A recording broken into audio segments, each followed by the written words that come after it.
घोसी हार के बाद दारा सिंह चौहान दिल्ली दरबार में हाजिरी लगाने पहुंचे हैं। मऊ की घोसी विधानसभा सीट पर हुए उपचुनाव के बाद दारा सिंह चौहान पहली बार नजर आए। जी हां, घोसी की हार के बाद भाजपा प्रत्याशी दारा सिंह चौहान मीडिया से कम ही रूबरू हुए। अब दारा सिंह चौहान की तस्वीरें सामने आई हैं, तो वो मऊ या यूपी की राजधानी लखनऊ में नहीं है, सीधे देश की राजधानी दिल्ली पहुंच चुके हैं। यानी हाईकमान के पास अपनी बात रखने के लिए दारा सिंह चौहान ने दौड़ लगाई है। कल दिल्ली के भाजपा मुख्यालय से दारा सिंह चौहान का वीडियो सामने आया।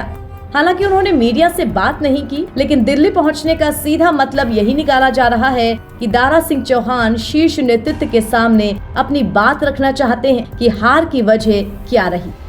सपा छोड़कर बीजेपी में वापसी करने के बाद दारा सिंह चौहान को पूरी उम्मीद थी कि वो न केवल घोसी उपचुनाव जीतेंगे, बल्कि पार्टी उन्हें मंत्री पद भी देगी। लेकिन जिस तरह से घोसी में बीजेपी की हार हुई, उससे अब दारा सिंह चौहान का मंत्री बनना तो दूर, उनके राजनीतिक करियर पे ही प्रश्न चिन्ह खड़े हो गए। दारा सिंह चौहान के घोसी उपचुनाव हारने के बाद कई तरह की अटकलें लगाई जा रही थी।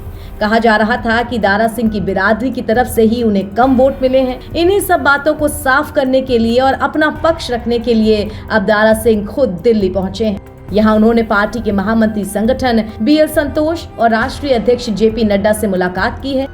बताया जा रहा है कि वो गृह मंत्री अमित शाह और सुनील बंसल से भी मुलाकात करेंगे। ऐसा कहा जा रहा है कि इन मुलाकातों के बाद ही दारा सिंह का सियासी भविष्य तय किया जाएगा। इससे पहले बीते 8 सितंबर को घोसी उपचुनाव का नतीजा आया था। उपचुनाव में समाजवादी पार्टी से उम्मीदवार ने जीत दर्ज की थी, जबकि बीजेपी के उम्मीदवार दारा सिंह चौहान को हार का सामना करना पड़ा था। इस दौरान उपचुनाव में सुधाकर सिंह ने करीब 42,000 वोटों के अंतर से जीत दर्ज कर ली थी। दरअसल दारा सिंह चौहान पहले घोसी विधानसभा सीट से सपा के विधायक थे, लेकिन सुभाषपा का बीजेपी के साथ गठबंधन होने के बाद दारा सिंह चौहान ने सपा और विधायकी दोनों से इस्तीफा दे दिया।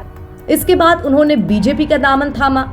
उन्होंने डिप्टी CM ब्रजेश पाठक और प्रदेश अध्यक्ष भूपेंद्र चौधरी की उपस्थिति में बीजेपी की सदस्यता ग्रहण की। सपा प्रत्याशी सुधाकर सिंह ने बीजेपी के दारा सिंह चौहान को 42,672 वोटों से हराया है। तो वहीं 2022 की बात करें तो तब विधानसभा चुनाव में सपा से चुनाव लड़ रहे दारा सिंह चौहान ने 22,000 वोटों से अपनी जीत दर्ज की थी। हालांकि घोसी की हार के बाद बीजेपी में अब मंथन का दौर जारी है।